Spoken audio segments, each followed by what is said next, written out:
Rules do not apply to taxi drivers in Morocco, remember that. They make their own rules. Wow, no leaves, nothing. That is crazy. What a mess.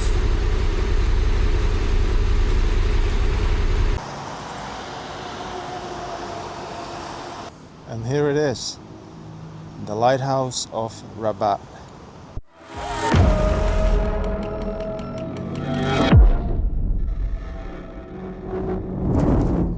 And we are ready to go on our next adventure.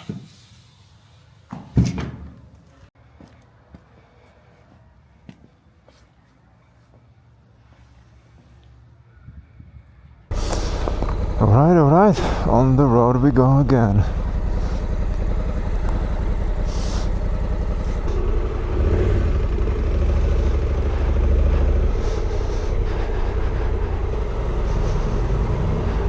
Let's go to Rabat, the city of Rabat, the capital of Morocco. The weather forecast is cloudy, but no rain until the afternoon. So that's good. That's good. Oh man.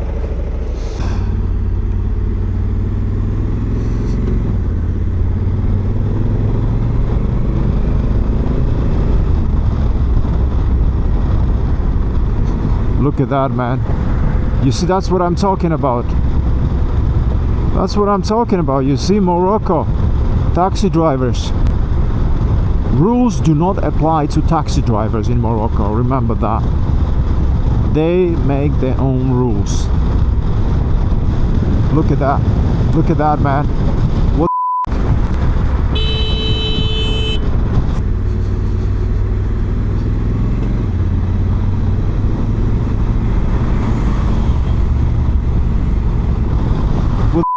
man? What? Look at that. Wow, I like it. Sort of like some kind of symbol.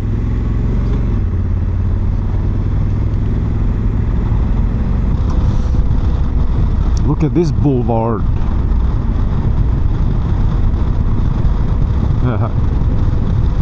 There's nothing here, but they had to build a boulevard. Wow.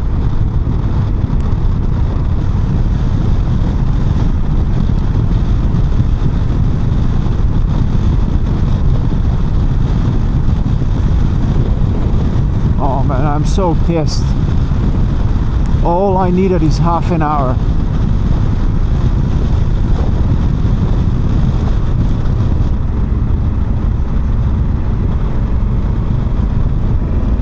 Oh, and rain again here. It was raining.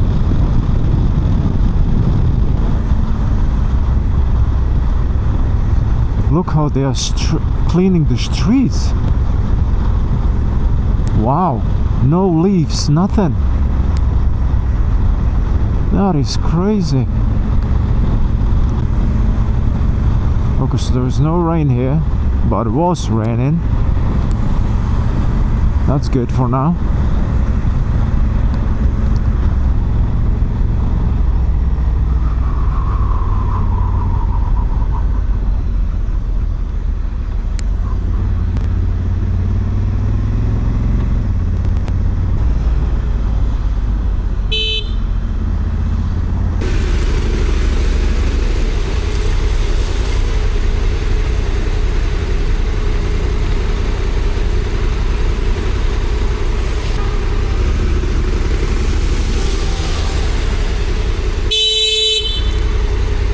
Hey, use the blinker, that's why you have it.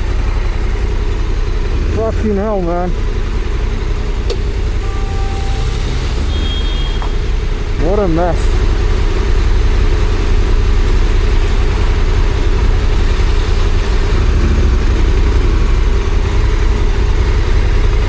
Blinker, blinker.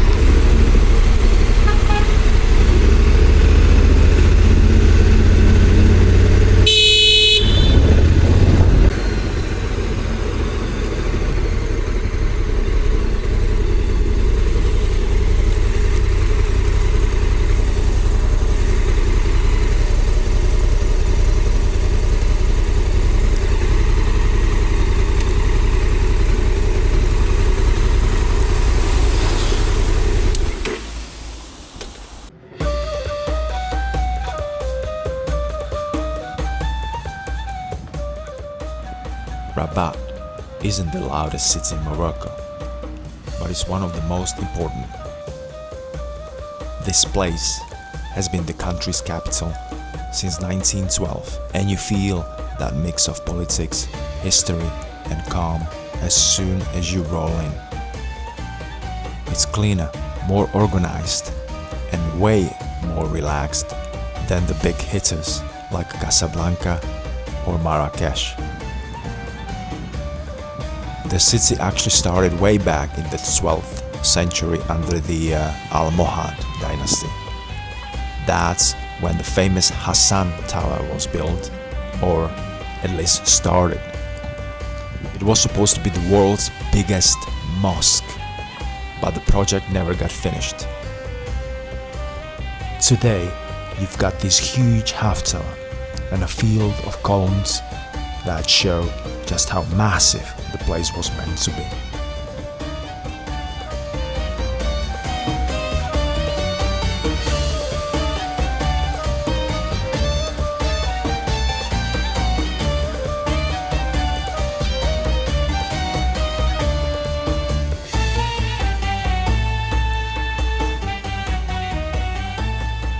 Right next to it is the mausoleum of Mohammed V, one of the cleanest, most impressive pieces of modern Moroccan architecture. Guards stand out front, the details are sharp, and the whole place feels like a quiet snapshot of the country's identity.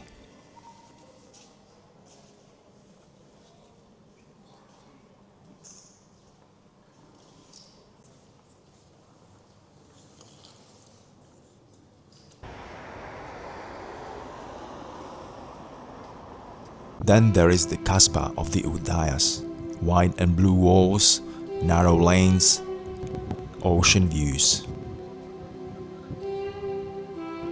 It used to be a military base protecting the mouth of the Bou Regreg River, but now it's one of the calmest corners of the city, almost like a small village inside the capital.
Rabat might not scream for attention, but that's the point.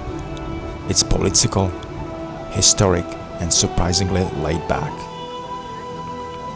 If you want a city that shows Morocco without the chaos, Rabat gives you exactly that.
Look at this stunning view of the Atlantic Ocean. Quite windy today, as you can hear. And there is the lighthouse of Rabat. And here it is, the lighthouse of Rabat. There's nothing special about this one other than it's a lighthouse. But if you are in Rabat, I think it's worth visiting. And look at this massive cemetery.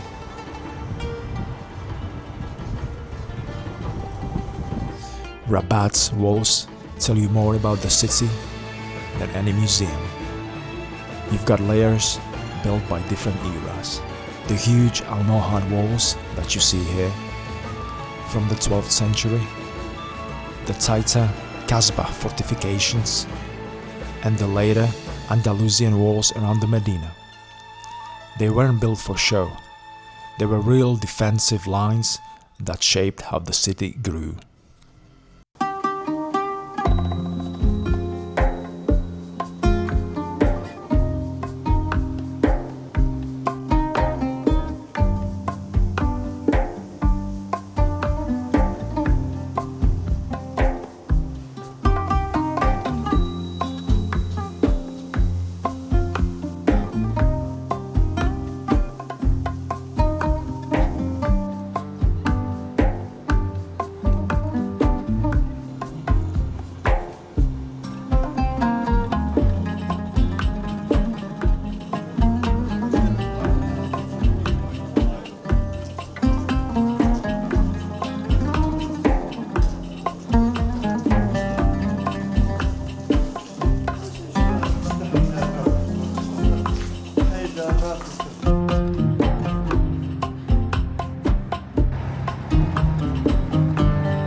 Shela is one of those places where history doesn't just sit still. It stacks on top of itself. Before Rabat was even a capital, this was a full Roman city called Sala Colonia. Centuries later, the Marinid dynasty built their own sanctuary on top of it. A royal necropolis surrounded by thick walls and a massive gate. The minaret with the stork nests, the old mosque, the tombs. It all gives the place this quiet, abandoned atmosphere you don't really find anywhere else in the city. Walking through Shela feels like stepping through different eras in one shot. Roman ruins, medieval Moroccan architecture, and nature taking back everything. It's not a castle, not a museum, just a place that shows how deep Rabat's history runs.